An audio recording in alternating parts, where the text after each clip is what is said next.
We're going live. We're going live. We're live. Hey guys, welcome back. Hi Matt. Hi Madison Busman. Hello Julie Johnson.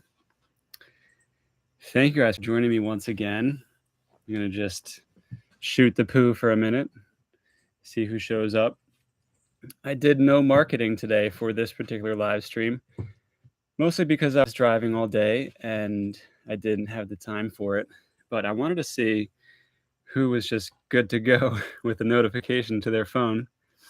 Usually when I do these live streams, there's like 40 people watching, and eventually a couple thousand people will watch it later. But I wanted to know what effect the marketing had on it. So today we just went live with a little bit of a, I guess notifications go out to subscribers of the channel, and then maybe they're available to chat. I wonder how many people actually remember 8 p.m. EST, Wednesdays, Skoolie Support. So welcome, guys. Drop your locations in the chat. We'll say hi. Let me know your names, your YouTube names. Let me tell you about today. So today was a driving day for us. We did 250 miles. 250 miles is about the max for me. That takes about 6 hours, believe it or not. We usually have a fuel stop at some point in there, and a fuel stop takes 30 minutes approximately, mostly because my diesel fuel tank has so like the tank's at the bottom here and the fill hose is up here, and the fill hose comes into the bottom, and I think it takes a little bit of an extreme turn at the bottom. And what happens is I think the friction of the fluid going in creates all these bubbles, and it'll bubble up my fill hose, and it'll shut my shut the gas filler off early, and so I'll have to stand there and trickle. And of course you can get like $125 worth of fuel with a credit card, and so you might have to do that twice if you have a bus like mine, or 3 times. So today we did it twice. We got 50 gallons of fuel, and that was $250. We got extremely lucky, actually. We were in New York State, and we got $5 fuel. So anyways, 250 miles takes me 6 hours, takes us 6 hours. And that's about the max that I feel up for doing. But I do really like driving the bus. I feel like kind of mentally stimulated in a fun way. It's just very engaging to be driving a bus. I have this huge front window and side window, and so it's not like being in a car. You really feel just out there, and you just see so much, and that's fun. And your maneuvers have to be very thoughtful. So changing lanes, merging, taking rights and lefts, and I just really enjoy it. Why not? I'm actually going to show you the outside of the bus. So we are at Grandpa Bob's house in New Jersey. If you watch my build series, Grandpa Bob, who is Val's father, helped us with the shower. And in the time lapse, I pretended that he was an older version of me and that I had been working on the bus for 30 years. And I think people found that pretty amusing. So here's the bus, and we're actually on a residential suburban street, and it's a dead-end street, so there's really not much of a reason to go down there, although people do for various reasons. There's no homes back there, or there's 1 or 2 houses. And in a situation like this, nobody really gives you any trouble. Like, we're actually technically just sleeping on the street, but as long as you are in a location where you have local knowledge and you're visiting somebody, and maybe that somebody clears it with their neighbors, if their neighbors are sort of touchy, we've had like no problem. Anyways, that's today. Lots of driving. So hello, Madison Busman. Hello, Black Pearl from California. Welcome. Slapper. I'm not going to say the first part of your name. I don't know. From Max. Oh, Max. Okay. Max from New Jersey. Welcome. Hello, Julie from Wisconsin. Hello, Hope Bus. Welcome back. So I told you guys about our day. the driving days are they're consuming. They're sort of fun for everybody because well, Val has to take care of Nova and River. River's car seat is actually still set up, so when we drive, that table flips down. River's car seat is bolted through the floor. Well, it's attached to these seat belts, which are bolted through the floor with these big washers. And she spends a lot of time sleeping. Nova gets to use her tablet. She only gets to use her tablet when we're driving, so she finds that, of course, to be exciting. And I get to catch up with friends on the phone or listen to podcasts, or sometimes I watch live streams. I listen to live streams from other Skoolie YouTubers. And sometimes I just listen to YouTube videos. So that's a driving day for us. If you have questions, you can drop them in the chat at any time. Today is another unthemed live Q&A, just because we've had a busy week and I didn't have any time to prepare anything for you. Hello from Delaware. Welcome back. Yeah, Hope Us is talking in the chat about how all the neighbors are cool with it except for one. Neighbors are usually cool with bus conversions. I mean, people have to have projects, you know? You gotta have fun in your yard. You gotta use your property. Hello, Javier from the Bay Area. Black Pro, thank you for typing something. I know what it's like to be like a viewer who's like not necessarily gonna ask questions or engage, but just is like along for the ride. That's me a lot of the time. It really is. But thank you for saying hi, and thank you for enjoying my bus builds. And if you have any questions, you can drop them in the chat at any time. Oh, I want to talk about, I got more driving day stuff. So our bus gets, I thought, okay, so here's the funny thing. We have no fuel gauge. And because, like I described, our diesel fuel bubbles up, the fill hose, we usually shut off the pump before we get our full 100-gallon tank. So the only way for me to know that we are completely full is to overflow the tank and spill diesel on the ground, which is obviously not ideal. And then you have to clean it up, of course. So I've only done that. I've done that twice by accident because I really wanted to get full and I didn't realize we were almost full because of that bubbling up situation. So I've been trying to track how much, long story short, I really can only estimate how much fuel we use. And so I sort of was thinking we get 6 miles per gallon. And I think that is true when we were running down the highway all day at 65, because our bus does 67 and we tend to go between 60 and 65. You really only get 67 going downhill. And when that's happening, I think we get like 6 to 6.5. But all of our driving for the last 500 miles or so was all 45 to 55 mile per hour, like country roads. And I think that we actually got closer to 7 or 8 because when I filled up today, I could only fit like 70 gallons, a little bit less actually, in the tank. Anyways, long story short, our old Detroit diesel 2-stroke, our engine actually has a really old 2-stroke engine. Probably gets 7 to 8 miles per gallon when treated nicely, when you're not flooring it, which I often am flooring it because I want to get where I'm going. But these days, I think I'd rather save money than get where I'm going. So something to note, 50 to 55 miles per hour is probably your bus's optimal speed for MPGs. And a lot of that has to do with wind resistance. The difference between 55 and 65 for your fuel economy, mostly because of that wind resistance, is massive. So I think fuel economy it's a topic everybody's probably interested in right now. But when I was filling up, I spoke with a guy who had a brand new 2021 or 2022 Chevy Duramax 2500 truck.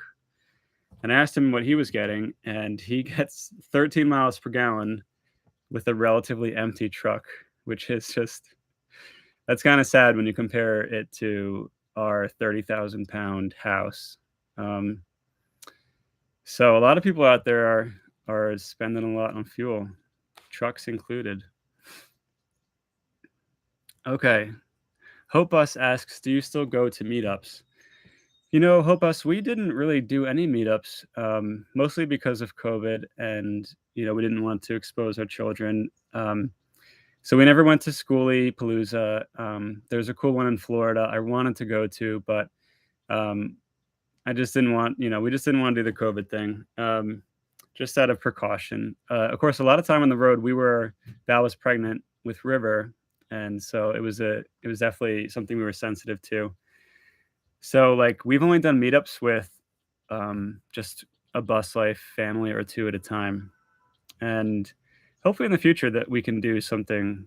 I'd love to go to that Florida or the Tennessee Tiny House Festival someday. That would be really cool. So, we basically don't go to meetups, but I would like to. Welcome from Little Town, Missouri. I'm actually going, to Missouri, Kansas City, Missouri, in October to be part of the Gutted. It's a festival and a TV show. It's basically a build-off. Let me know in the chat if you've heard of it.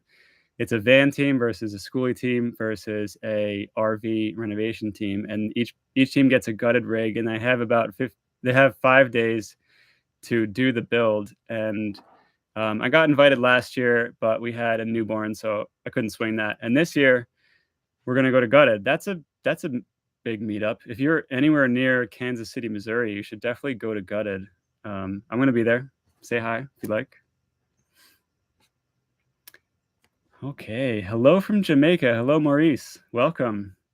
I'm glad you enjoy watching Skoolie builds. I do too. Off and on. Sometimes I have other interests, but I'm into Skoolies right now again, at least on YouTube. All right, we got our first question from Julie Johnson. Where do you go to find the bus lights for the brakes and turn signals in the rear? Weldon is the company, but I couldn't find it online. I have not looked for anything like that in a while, but your bus light covers should be relatively proprietary, and you should be able to Google like school bus lights and find a very similar product. If you have a Bluebird, you can probably call their factory. Let me look for bus parts for you. I remember looking for lights a long time ago, and I remember finding some websites that had a bunch of different school bus parts. And that particular search didn't lead to anything fantastic. Yeah, okay. A partswarehouse.com. They definitely have parts. You can probably find used parts on eBay too. Just measure your covers and see how big they are. And eBay, actually calling the Bluebird factory or Bluebird parts and just saying like, hey, where do you guys sell your parts from? I mean, people are out there buying these parts because they fit school buses.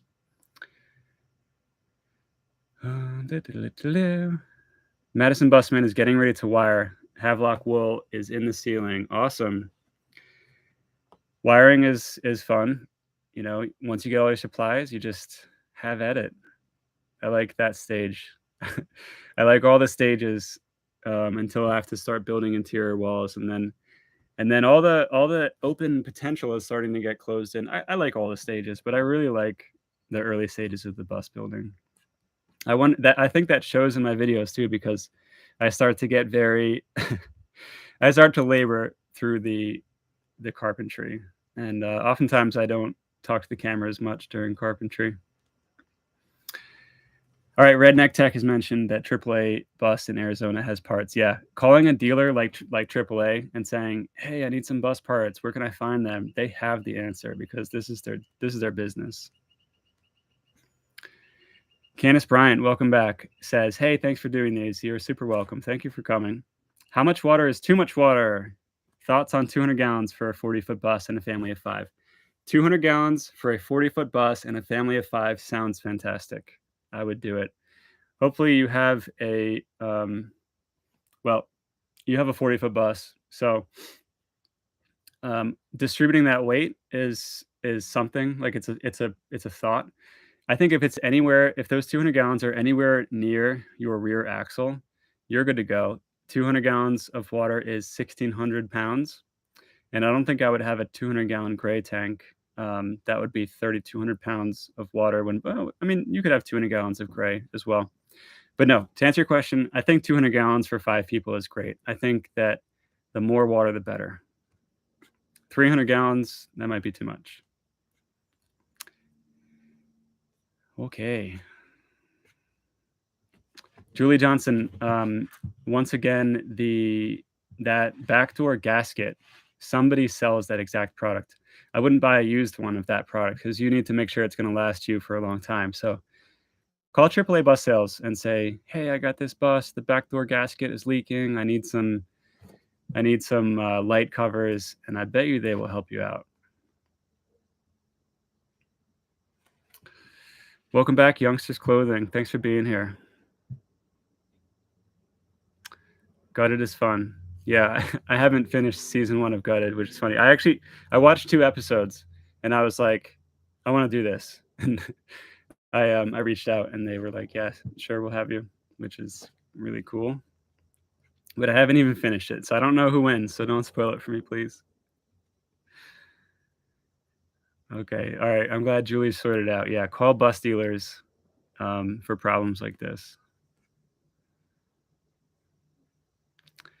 Charles Johnson asks, how has Havelock wool stood up during the winter? Charles, we have not been anywhere cold in the winter in our bus. And if you are building a winter bus that's in the Northeast, I think these windows have to go. I think you need dual pane RV windows. You need less windows.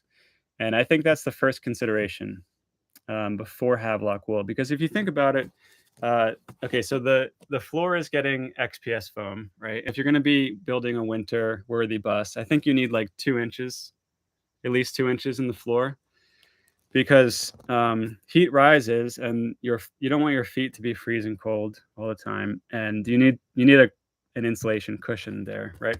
And then you've got these walls here, and look how much of the wall is taken up by the window. It's in a normal school bus, it's like a quarter to a third of the wall is taken up by a window. In ours, our windows are especially big, so it's more. And if you look at the front of the bus, like look at all that. You can't really stop the cold from coming in when you have that much surface area. So Havelock wool versus spray foam is the second. It's like the second dilemma. The first dilemma is, can I skin these walls in, get some dual pane RV windows so I can create less of that heat loss, and can I get 2 inches of insulation on the floor? And then I think I'm going spray foam for a winter bus, because spray foam is fine. It's more expensive and it's more annoying than Havelock wool, but it's generally a fine product as long as it's installed appropriately. And it's the highest R value per inch of depth.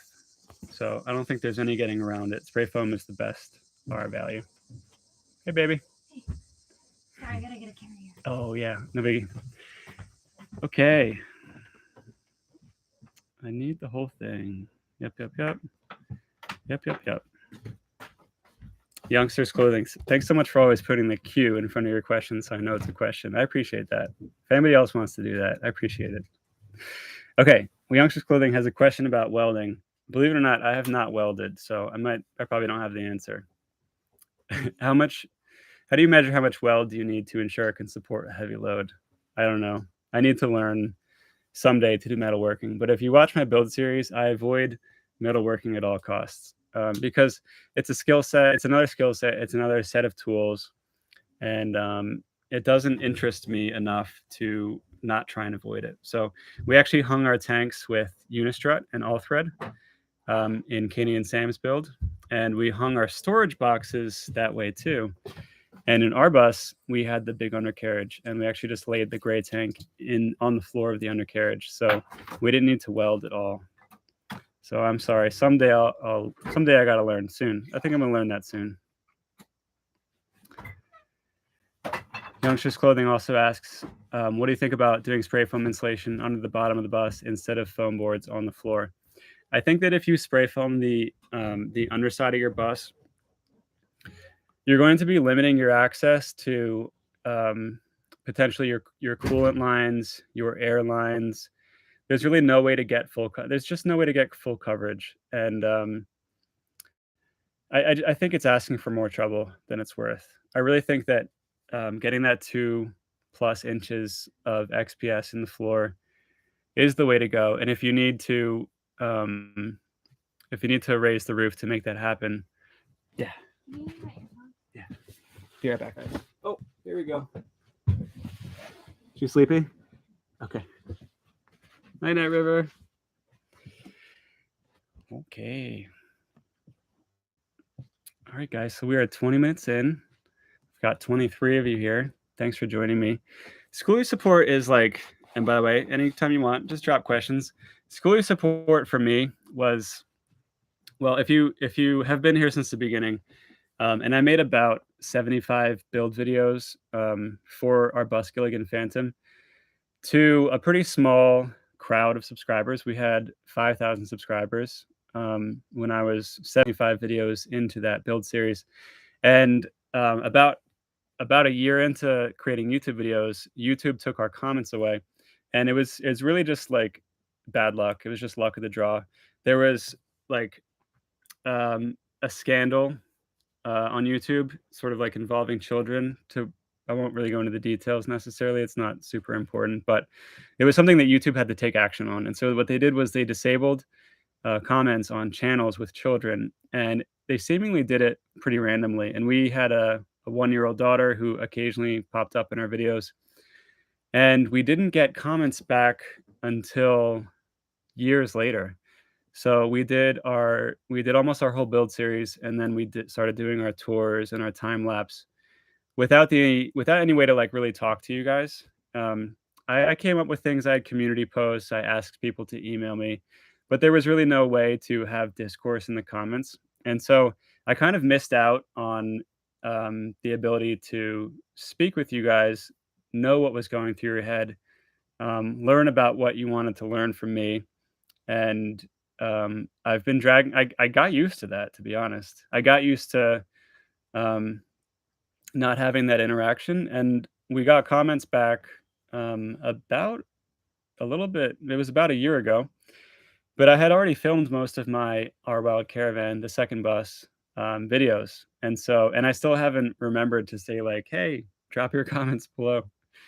And so this is a way for me to basically have a discourse with you and um, provide the value to you that I wouldn't have known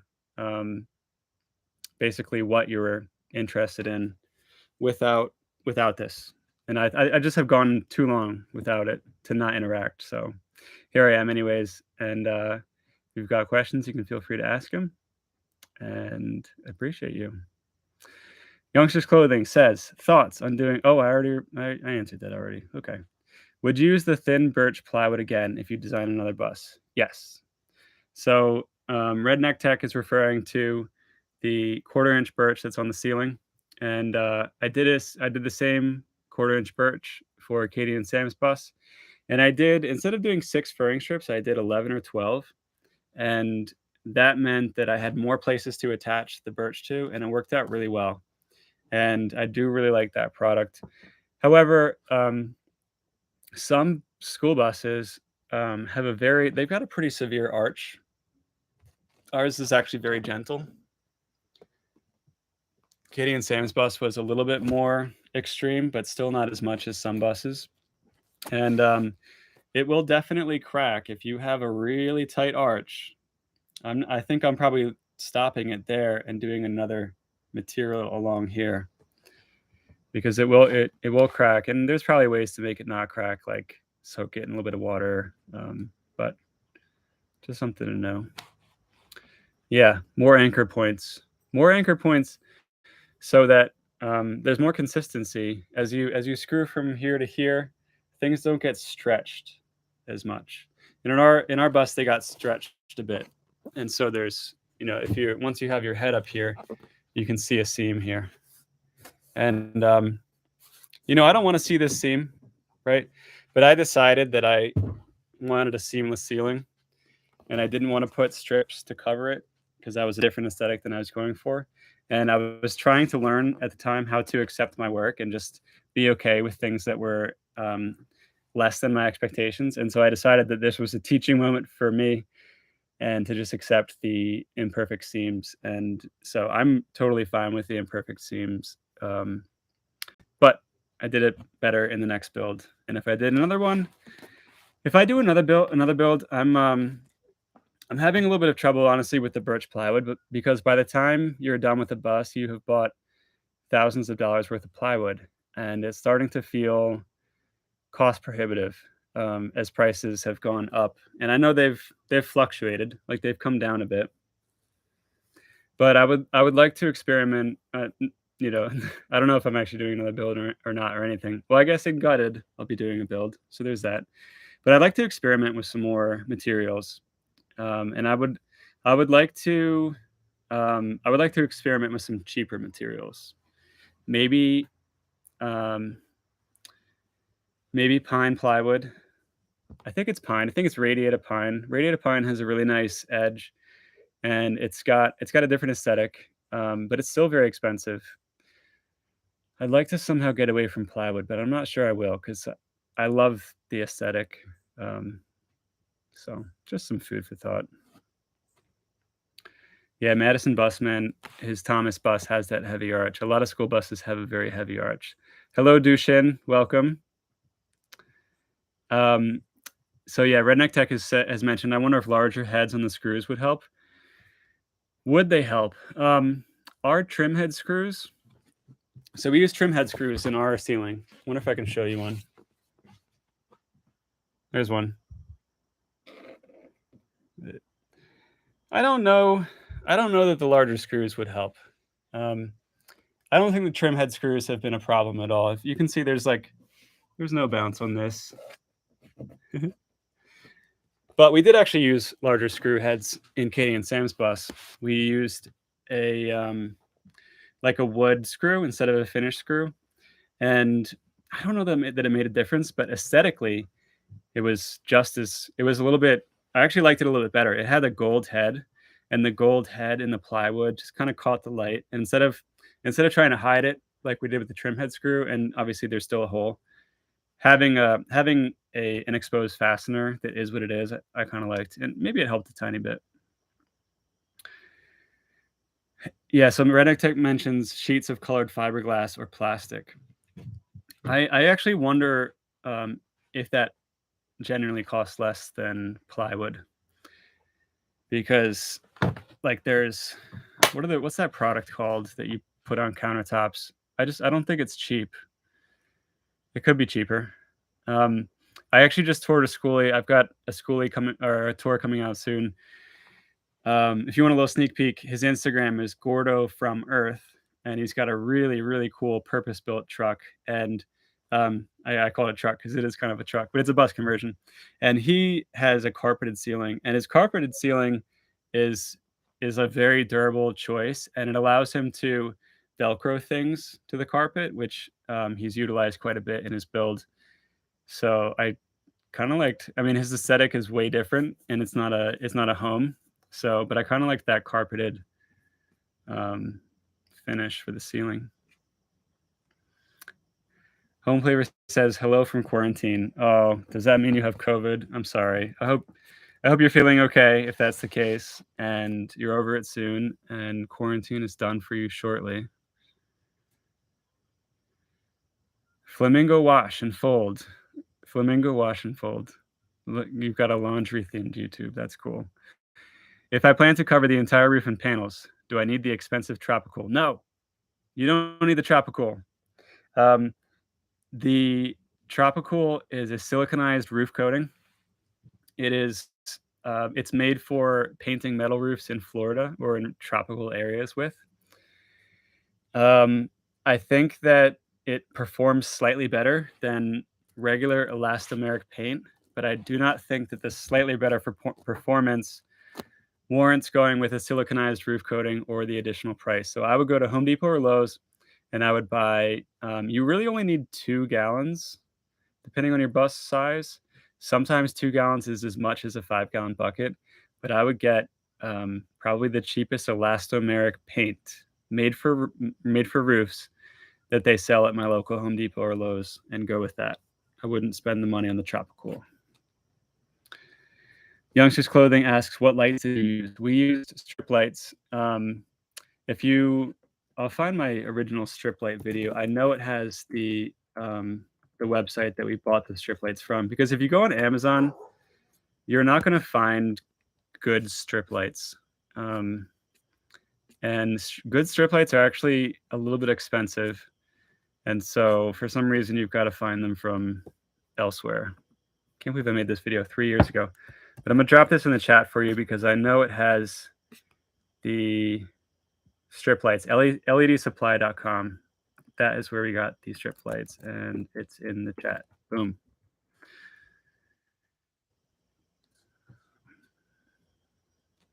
Okay. Mr. Smith asks, would it be okay to run 12 volts and 110 volt in marine grade wiring side by side? Also, I'm 315 pounds. Would you know if that's okay to be standing up on the roof? Good questions. Yes, you can run 12 volt and 110 right next to each other, and 315 pounds on the roof. I would be relatively cognizant of where I stepped. On your roof, you can probably see rivets going into your framing members, but honestly, that's nothing for what your roof can handle. A school bus is supposed to be able to flip up on its head and still support its weight. So as long as you don't step dead center in a ceiling panel, even then it's not going through. The only thing you could do is dent it, and that kind of goes for really anybody of any size. However, like our bus has way more metal structure in the ceiling, and it has only 2 sheets of aluminum running the length, and so the rivets are in the center. Anyways, if you walk on my roof, it's beyond rock solid. And if you walk on like Katie and Sam's Bluebird bus roof, it's still quite solid. But I would be a little bit cognizant of where I put my feet and aim for framing. Lisa says, can you please come to Los Angeles and help with my build? A girl can dream. I definitely can't do that. Sorry. If I was, I think if Val and I were of pre-children age, we'd probably like keep adventuring on the road forever. But our decisions have to be about our children now. And man, Los Angeles is a tough place. It would be a tough place to just show up in my bus and live in, for us to live in our bus in Los Angeles and help build. But Jay from Kelson Jay is traveling around helping with builds, and he does great work. And the great thing about Jay is he does great work fast, and he does really good electrical work and plumbing. So Kelson Jay, if you guys need a mobile bus builder, they're not going to do it forever, and I don't know that they have availability, but they do that. Alexis Jordan says, your thoughts on wood burning heaters, Cubic Mini. Here are my thoughts on wood burning stoves. They provide a great ambiance, and that has a lot of value. And they provide a cheap to free heat source, and that has its value. But you kind of have to stoke them every 4 hours or so. And if you are using them as your main heat source in the winter, that means that like at 3 a.m., you're going to run out of fuel in your Cubic Mini. And if you're in a really cold area, you're going to be cold, and you've got to get up and stoke it. So I kind of think that they're overrated. I'd rather have 2 diesel heaters drawing from my main fuel tank and just pumping heat out when I need it. And diesel heaters have like a remote, like you can turn it up or turn it down from your bed. And that's my thought about it. And they take up a lot of space. You're gonna, you've got to devote like a whole corner to a Cubic Mini wood stove. But I think honestly, for their aesthetic value, for the ambiance, they're not worth it. They're pretty cool. Real quick, guys, I gotta stop and close my windows because it's about to get buggy here. So hang tight. I'll be right back.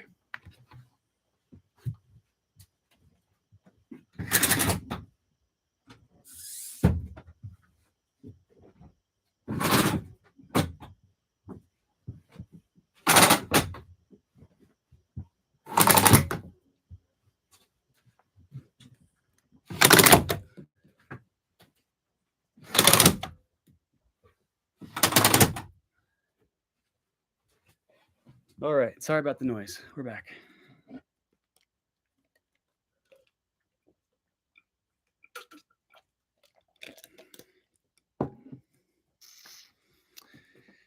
Okay.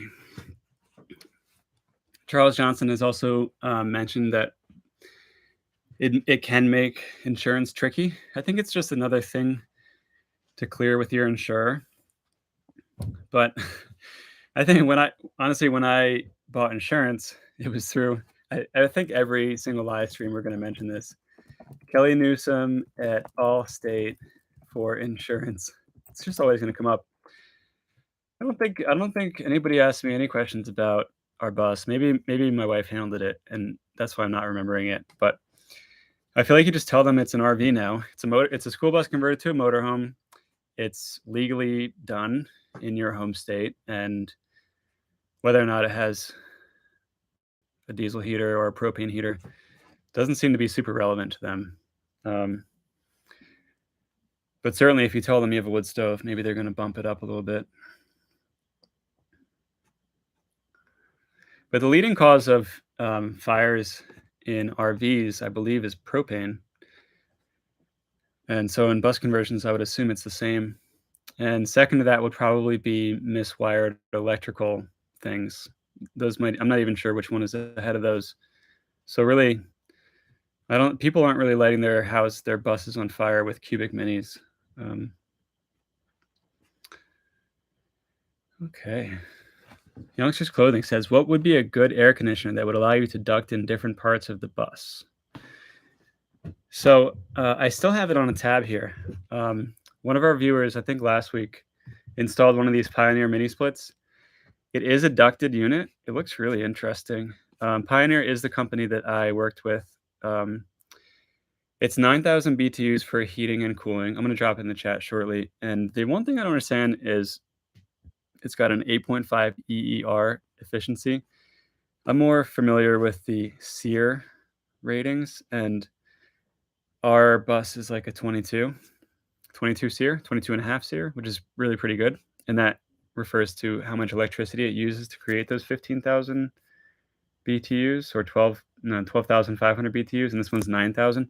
But this is a product that's made for vans, so also buses, and it's made to be ducted.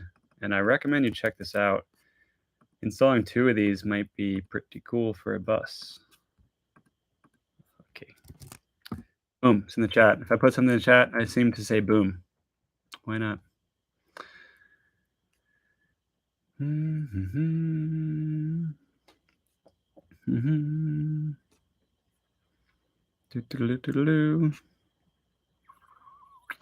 Alexis Jordan says, if you can't insure it, is it drivable? When you buy a bus and you take the seats out, you get insurance called like commercial vehicle for personal use insurance. If you're calling an insurance saying, hey, I bought a bus, but it's not a bus, it's going to be an RV now, I'm not transporting anybody in it, it's not a commercial vehicle anymore. I have taken out the seats, or I'm going to take out the seats. That's called commercial vehicle for personal use insurance. And if your insurance agent doesn't want to insure you, you say, hey, look up that. So you do have to insure it, of course, to drive it.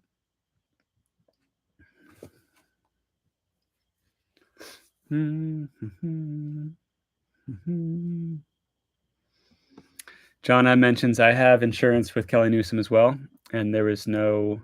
Oh, and word was. Oh, thank you so much for saying this. So word was no wood stove or roof deck. Maybe this has changed. I got insurance 3+ years ago. I don't remember there being much discrimination to what your schoolie has or doesn't have, but that's good to know. Roof deck for us with children, completely overrated. We don't even really have a roof deck. We have some pieces of wood on the roof that connect to our solar racks, and we do not use it. I stand on it when I clean the panels, and that's about it. So, my opinion, maybe if you don't have children, it's a lot more exciting. But Kels and Jay don't have children, and they had a roof deck, and they did use it sometimes, but it's definitely not a priority for hanging out on, in my opinion. Carrying cargo, a roof deck roof rack is pretty. If you've got boats and stuff to carry, chuck them on the bus on the roof. Revision Industries says, "What do you think about the Gerard propane water heater?" Drop it in the chat and I'll look at it. I'm not familiar with it. Youngsters Clothing says, "Would you do your shower bigger?" No, I wouldn't. It's the perfect size. I think it's 30 and a half by 30 and a half. Now, granted, my wife and I, we're a very average size. I'm 5'10", and so, and I've got really pretty normal sized shoulders, and so that 30 and a half by 30 and a half is totally fine for me. But if you're significantly bigger, um, you might want to do a bit bigger. Katie and Sam's bus was like 34 by 34, and it was more luxurious. So while I wouldn't change mine, I wouldn't not change a future one. I would go bigger if I was building again. Only slightly. I really messed up the answer to that question. Thank you, Charles, for chiming in. He says, yes, things are changing. Wood stoves, roof decks, and roof raises are hard to get insurance for now. At least that's the word I've gotten from several people. Is that true with Kelly Newsom from Allstate? Because it seems like you were saying State Farm. Oh, okay. I'm sorry. You said I have State Farm. Okay, so State Farm is giving Charles Johnson some trouble about wood stoves, roof decks, and roof raises. But I don't know if Kelly Newsom from Allstate is discriminating is not the word, but against those things. Adventures of Robin Lana says, "We have a Skoolie but never built a shower. We use families or truck stops." I totally think that's a go. Like, I don't really think if I was building a bus, for a different purpose. Like, one thing you should know is that I very much built this bus to be a full-time home plugged in first. And that's because we were going to live in it before we left. And also we wanted to be able to turn it into an Airbnb if possible. And so we made it for that reason. And we didn't necessarily make it to be this rapid pace travel vehicle, which we ended up using it like that for 6 months. And so I was really against things like wet baths. I was like, we're going to take a shower. You don't want to have a wet toilet when you take a shower. But the reality is, when you are traveling and you're limited by your water tank, showers start to become a little bit more annoying, a little bit less frequent. And going for a tight wet bath where the shower is a little bit of an afterthought, I got no problem with that. And if you skip the shower completely, lots of people have done that. And it's not a bad trade-off, probably, to have more space for other things that you might want to have.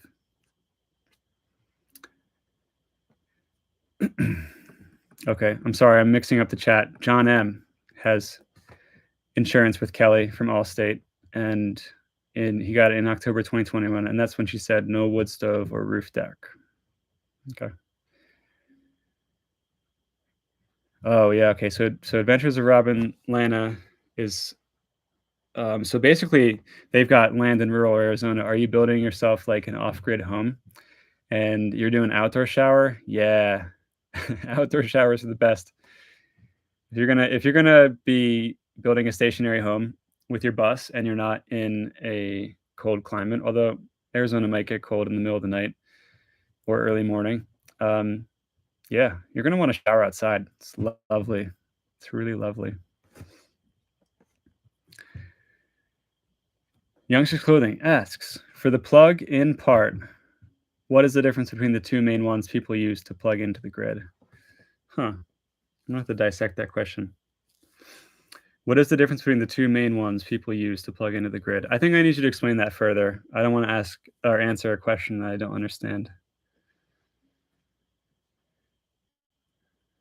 We're just getting mad insurance knowledge dropped in the chat here.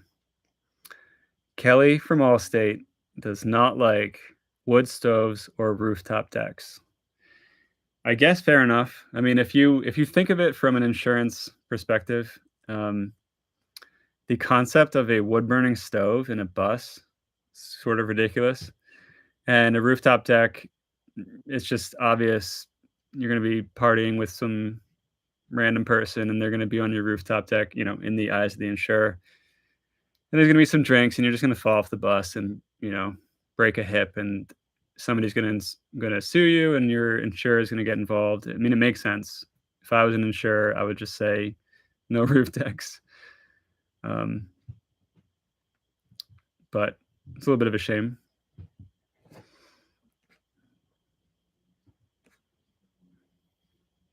Oh, okay. I'm getting is that John M, are you saying that youngsters clothing means the difference between a 30 amp plug-in and a 50 amp plug-in? I would like to answer that question regardless. So when you get 30 amps, a 30 amp plug-in has 30 amps of AC power. So 30 times, let's just say 30 times 110 is 3,300 watts. That's how much power you're getting through your shore hookup. That is like, so we have a 3000 VA multi-plus, which actually it can surge to, like, let's just say it can surge to 3,300 watts, but it runs continuously at 2,400 watts. So in our normal setup, the max we can pull from that inverter is less than 30 amps, which means that you don't need to put a 50 amp plug on the side of your bus because you're limited by that inverter anyway. So your general setup is not going to use more than 30 amps. However, the reason we went with 50 amps is because, like I said, we wanted to build a stationary home first, which meant that we could, if we wanted to, plug in 3 1,500 watt space heaters to heat the bus with electricity exclusively. And we knew that that was a possibility. And we did use 2 at some point when stationary. And also we wanted the opportunity to run 2 mini splits when plugged in. And once you're using that much power, 50 amps is the way to go. But if you're building a travel vehicle and you're going to be chasing nice weather, 30 amps is all that you need. And you shouldn't pay the extra for 50 amps. And really, the only difference is that you're going to have to carry a more expensive 50 amp cable than a 30 amp cable. And some of your wires are going to be sized a little bit differently. So if money is not an issue and you're deciding between the two and you think maybe I'm going to plug this bus in and run 2 air conditioners with it, then maybe just go for the 50 amps, but it's overkill. So it's money that could be saved. Madison Busman says, does your water heater heat the area around it, looking to place under the bed? Not really.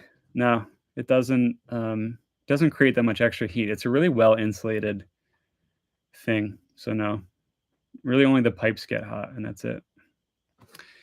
Julie Johnson needs a rooftop deck.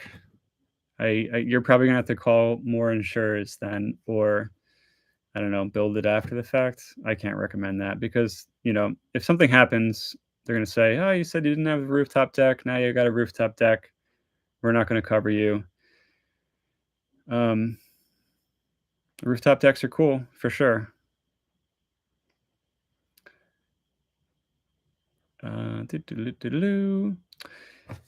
Adventures of Rob and Lana says, we just use a Jackery and a solar panel right now. We did what they would call a simple build. Yeah, I think that especially if you have propane, you can totally get away with that. Julie Johnson asks, what does the shore power plug into? Does it go straight into the battery? The shore power goes straight to your inverter. And from your inverter, it goes to your AC panel. And that's assuming you have an inverter. If you are not going to be traveling, and you're not going to have a battery bank, then all you need is shore power inlet straight to AC distribution. And you can still run DC appliances and fixtures with an AC to DC converter. But yeah, shore power goes to the inverter first. Youngsters Clothing, you're welcome, says, thoughts on running a generator to charge your batteries? Yeah, let's talk about that. Many thoughts about that. So, if you have watched all my videos or you've watched some of my videos, I am all about solar power on the roof of the bus. We have 2,400 watts, and that means that as long as we have sun, we have more than enough power to do everything we would need to do. And it means that we don't have things like alternator charging because we don't need it. I checked the batteries a little while ago, and after a day of driving, I turned off the AC when we got here. We turned the AC on briefly, and we were at 91%. And when we wake up tomorrow morning, we'll have run fans through the night, and it's not really hot enough to use some AC. Although we'll probably turn the AC on right when we go to bed for like 15 minutes or 30 minutes, or an hour max. But we'll wake up with like 68% battery or 72% battery. I don't even know because I don't really look at it because we have as much as we need. Long story short, if you have the rooftop space to get solar panels up there and you're going to be installing batteries, just get the biggest and the most number of panels on your roof as possible. And you can forget about things like generators because you will have more power than you need. If you are doing something like running like this tour I just did with Gordo actually only has 400 watts of solar on his roof, and he's got a bunch of alternator charging because his needs are slightly different than ours. He doesn't have a full-time home. He doesn't have an air conditioner. But he does have a generator. He's got a 5,000 watt generator, and that's because he welds from his bus. So he needs power to run a welder. And if you have a particular need like that, then a generator makes a lot of sense. But if you don't have that need, I think like maxing out the solar panels on the roof of this bus costs like $1,600, and that's pretty cheap. And the batteries are expensive, but the like a generator, like an acceptable quiet generator, costs $2,000, I believe, or at least it did back when I was checking on it. So I left on our trip saying like, oh, if we have to get a generator, we'll get one. But the reality was we didn't need one. Revision Industry says, how's the Bosch water heater holding up? I only have 1,500 watts of solar. The Bosch water heater is doing just fine. It's been in there for 3 years, and we use it to heat up water when we take a shower. So it runs, once a day or once every other day. And it doesn't use that much electricity because it only runs for like 20 minutes. So you only have 1,500 watts of solar, but 1,500 watts of solar is a lot. And I think I would still go for that Bosch water heater, unless for some reason you felt like you needed like a lot of on-demand water, in which case I would go for a propane on-demand water heater. And you might need that if you are usually in a cold climate, but we're usually in a pretty hot climate. So like, we're just not using a lot of hot water. Home Flavor says, what are your thoughts on radiated floors for heating? I think radiated floors are a very efficient way to heat. It's not done all that often. Maybe it seems like a challenging engineering task. To me, it does too, but it isn't challenging, and it's something that I could figure out and you could figure out. And if you're going to be in a cold climate and you want, I mean, honestly, having heat coming from your floor is quite ideal because if it's always radiating up, you always have heat down at your feet, and that's definitely part of where you need it. So I think they're great, but I've never done it, and I actually don't know a lot of buses that have it, but they're out there. Revision Industries can't decide on a tanked 10-gallon Suburban water heater or an on-demand Gerard. So for me, 10 gallons is, well, a tank 10-gallon would be fine. It would be overkill for us. We have 6 or 7? I can't remember. It's 6 or 7 gallons of hot water, and our shower fixture uses let's just say it uses 1.5 GPMs. That means that you can take, and it doesn't use like all hot water, and the water heater is creating hot water while you take your shower. And I know for sure, like I don't even have hair to wash, so it's going to take me a lot less time to take a shower. But one time I went into a campground and I had those quarters where you put in for the shower, and I put in enough quarters for 6 minutes, and, I took the longest shower I could, and I was still standing there for, like, 2 minutes, so, um, I I I don't need 10 gallons. My wife takes longer showers. She's never run the water heater cold, but 10 would be fine. Now the on-demand, that's really like, do you want propane or electric? If you're gonna have propane in your bus and you're gonna have, like, a 30-gallon tank of propane, you're gonna use it to cook with, heat with, and heat up water. I think it's probably a no-brainer to get an on-demand propane water heater. They're cheap, they work well, they give you really hot water, and they give you limitless hot water.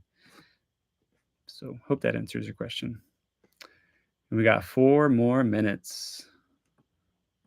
Ventures of Robin Lana has a Honda 2000 inverter generator just in case. Yeah, for you, that makes perfect sense because you've got the Jackery and you've got a solar panel, so you don't have all this solar power and a battery bank, and a $2,000 generator is, it's all you need, and some fuel. So for some people, it makes a lot of sense, for sure. Yeah, Revision Industries, is there a delay when using the Bosch? Yeah, when you turn the Bosch on, it takes like 15 minutes to heat up water, um, which hasn't been an issue for us. We just heat it up and wait, or we turn it on and wait 15 minutes. Youngsters Clothing asks, how long do you go between filling up your water tanks? When we were full time on the road, we were probably filling up our water tank slightly less than every 2 weeks.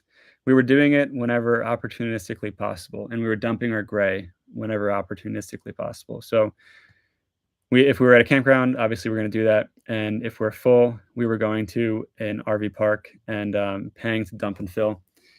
And if you travel around and just call an RV park and say, "Hey, can I stop by and dump and fill?" And they'll say, "Yeah, sure, of course, it's $10." And, but it was less than 2 weeks and probably more than 1 week. Unfortunately, like, I thought it was gonna be, like, 2 weeks consistently, and it wasn't.